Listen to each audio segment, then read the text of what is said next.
কোরআনেই তো নাই 5 ওয়াক্ত নামাজ। এটা তো আমি ওপেন চ্যালেঞ্জ। 5 ওয়াক্ত নামাজের দলিল দেয় যায়া তোমার কি সূরা বুনি নামাজ পড়ি না, 5 ওয়াক্ত নামাজ নাই, কোরআনেই তো নাই 5 ওয়াক্ত নামাজ। এটা তো আমি ওপেন চ্যালেঞ্জ। এখন যারা বলে যে কোরআনে 5 ওয়াক্ত নামাজ নাই, ওদের সামনে কয়েকটা আয়াত এখন তুলে ধরবো।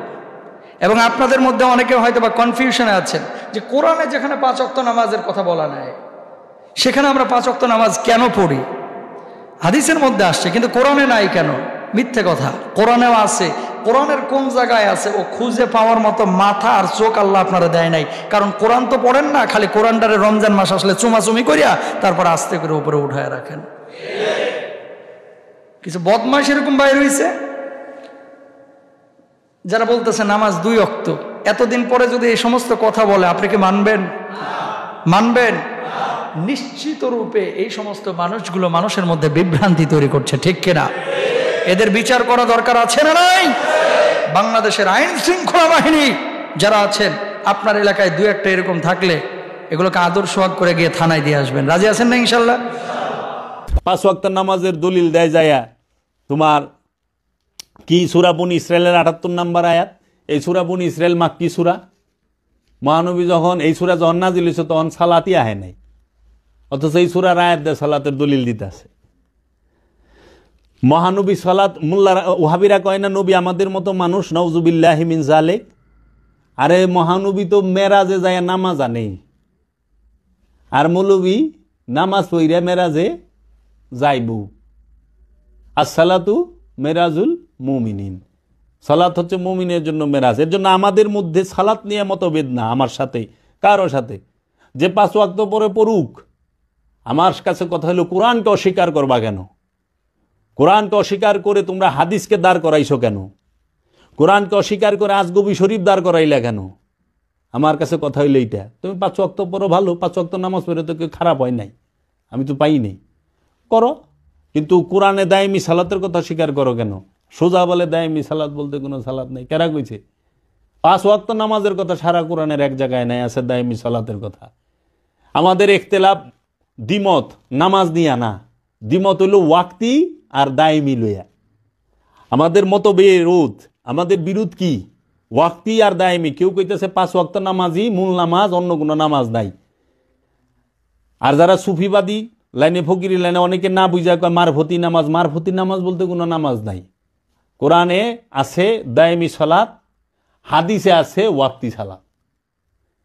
তো ওয়াক্তি সালাত হাদিসে, হাদিসের জন্ম মহানবীর উফাতের 250 বছর পরে। এখন কোরআনে আছে নাকি নাই আমি আপনাদের সামনে একটা একটা করে তুলে ধরছি। প্রথমত হচ্ছে আল্লাহ সুবহানাহু ওয়া তাআলা সূরা রুমের 17 এবং 18 নম্বর আয়াতে কি বলছেন খেয়াল করেন। এই সবাই তাকান। আল্লাহ রাব্বুল আলামিন বলছেন, ফাসুবহানাল্লাহি হিনা তুমসুনা ওয়া হিনা তুসবিহুন। আল্লাহ রাব্বুল আলামিন বললেন, তোমরা আল্লাহর পবিত্রতা স্মরণ করো সন্ধ্যায় এবং সকালে। সূরা রুম আয়াত নাম্বার 17 এবং 18। সন্ধ্যা বলতে এখানে মাগরিবের নামাজ। আল্লাহু আকবার বলেন। সন্ধ্যা বলতে মাগরিব এবং এশার সালাতকে বোঝানো হয়েছে, কারণ মাগরিবের পরে এশার সালাতের সময় কিন্তু বেশি ডিস্টেন্স না, গ্যাপ না, ঠিক কিনা? আর সকাল বলতে এখানে ফজরের সালাতকে বোঝানো হয়েছে। আল্লাহু আকবার বলেন। আল্লাহ তাআলা স্পষ্ট বলছেন হিনা তুমসুনা ওয়া তুসবিহুন, সন্ধ্যায় আর সকালে। তাহলে কয়টা নামাজ এখানে পাওয়া গেল? 3টা, মাগরিব, এশা আর ফজর। যেখানে সরাসরি আল্লাহ রাসূল বলছেন কোরআনুল এই হাদিসের মধ্যে, সেখানে এই নিয়ে কোনো প্রশ্নের সুযোগ আছে? যারা বলতেছে যে কোরআনে নামাজের কথা নাই, নামাজের কথা নাই, মানে এভাবে ফজর, জোহর, আসর, মাগরিব, এশা, তারা এই আয়াতগুলো একটু মেহেরবানি করে তাফসীর খুলে দেখবেন। তারপরে দেখেন আল্লাহ তাআলা আরো কি বলছেন।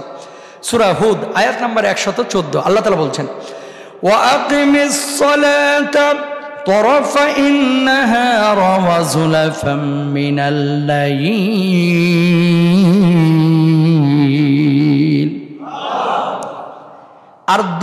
আর দিনের 2 প্রান্তে এবং রাতের কিছু অংশে সালাত প্রতিষ্ঠা করো। দিনের 2 প্রান্তের মধ্যে এক প্রান্তে ফজর আর অন্য প্রান্তে জোহর এবং আসরের নামাজ উদ্দেশ্য, রাতের কিছু অংশ সালাত বলতে মাগরিব এবং এশার সালাত উদ্দেশ্য। বলুন সুবহানাল্লাহ। এগুলা কোথা থেকে বলতেছি আমি? কোরআন থেকে। তারপরে দেখেন আরো আয়াতে আল্লাহ তাআলা কি বলছেন, এক দুইটা আয়াত না, অনেক আয়াত আল্লাহ তাআলা নাজিল করেছে। আল্লাহ তাআলা আবার বলছেন, আল্লাহ রাব্বুল আলামিন বলেন, আকিমিস সালাতা লিদুলুকিশ শামসি ইলা গাসাকিল লাইলি ওয়া কুরআনাল ফাজর ইন্না কুরআনাল ফাজরি কানা মাশহুদা।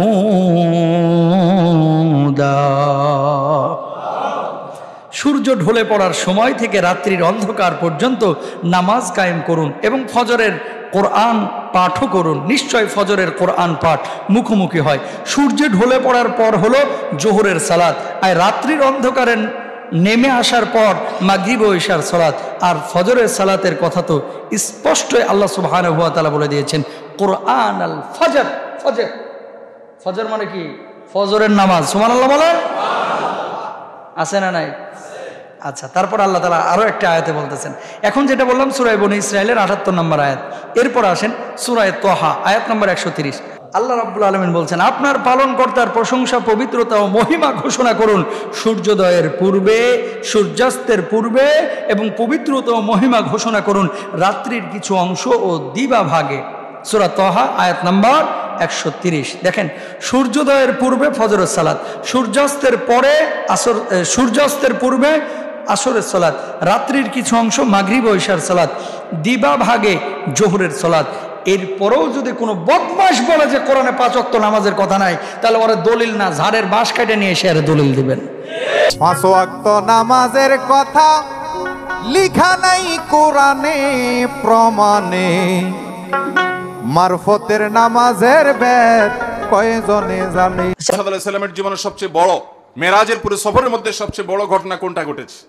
সবচেয়ে বড় ঘটনা ঘটেছে আল্লাহর পক্ষ থেকে সালাত বা নামাজের যে বিধান দিয়েছেন মেরাজে। এটা ছিল তার মেরাজের সবচাইতে ফোকাস পয়েন্ট, সবচাইতে গুরুত্বপূর্ণ ঘটনাবলীর অংশ। আল্লাহ রাব্বুল আলামিন নবী করিম সাল্লাল্লাহু আলাইহি সাল্লাম যখন আল্লাহর কাছে গেলেন, আল্লাহর প্রশংসা ইত্যাদি নিবেদন করলেন, আল্লাহর কুদরত অবলোকন করলেন, আল্লাহর শুকরিয়া আদায় করলেন, তিনি যখন ফিরে আসছেন আল্লাহর অনুমতি নিয়ে, তখন আল্লাহ রাব্বুল আলামিন নবী করিম সাল্লাল্লাহু আলাইহি সাল্লামকে 50 ওয়াক্ত নামাজ দিলেন, যে যাও তোমার উম্মতের জন্য 50 ওয়াক্ত নামাজ দেওয়া হলো। প্রতিদিন রাত দিন 24 ঘন্টার ভিতরে 50 বার তারা নামাজ পড়বে, এটা ফরজ করে দেওয়া হলো, তুমি এটা নিয়ে যাও। নবী আলাইহিস সালাম এটা নিয়ে আসছিলেন।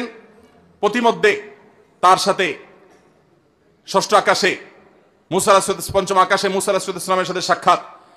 তোমার উম্মত দিন এবং রাত 24 ঘন্টার মধ্যে অন্যান্য কাজকাম সব করে এর ফাঁকে আবার 50 বার নামাজ এটা তারা পড়তে পারবে না, এটা তাদের জন্য কষ্টকর হয়ে যাবে। অতএব তুমি আল্লাহর কাছে গিয়ে এই নামাজ একটু কমায় আনো। নবী সাল্লাল্লাহু আলাইহি সাল্লাম আল্লাহর কাছে গেলেন, নামাজ কমানো হলো, থেকে গেল 5 ওয়াক্ত। 5 ওয়াক্ত আল্লাহ তাআলা নির্ধারণ করে আমাদের প্রিয় নবী সাল্লাল্লাহু আলাইহি সাল্লামকে বলে দিয়েছেন, যাও মুহাম্মদ তোমার উম্মতকে জানিয়ে দাও, তারা যদি 5 ওয়াক্ত নামাজকে ঠিকঠাক মতো সময় মতো হক আদায় করে সুন্দর করে আদায় করে, তো আল্লাহ রাব্বুল আলামিন তাদেরকে 50 ওয়াক্ত পড়লে যে পরিমাণ তারা সওয়াব পেত, আল্লাহ বলেছেন যে সেই পরিমাণ সওয়াব তাদেরকে আমি 5 ওয়াক্তের মাধ্যমে দেব। আল্লাহ তাআলা আমাদেরকে সালাত দিয়েছিলেন 50 ওয়াক্ত। কয় ওয়াক্ত? এখন পড়ি কয় ওয়াক্ত? তো 50 ওয়াক্ত মেরাজের রাতে নামাজ নিয়ে যখন নামতেছেন, মুসা আলাইহিস সালাম বললেন, আল্লাহ আপনাকে কি দিলেন? গিফট। আল্লাহ নবী সাল্লাল্লাহু আলাইহি ওয়াসাল্লাম বললেন, আমাকে গিফট হিসেবে দিয়েছে 50 ওয়াক্ত নামাজ। কয় ওয়াক্ত? 50 ওয়াক্ত। মুসা আলাইহিস সালাম বলে, সর্বনাশ, বলেন কি 50 ওয়াক্ত পড়বে না?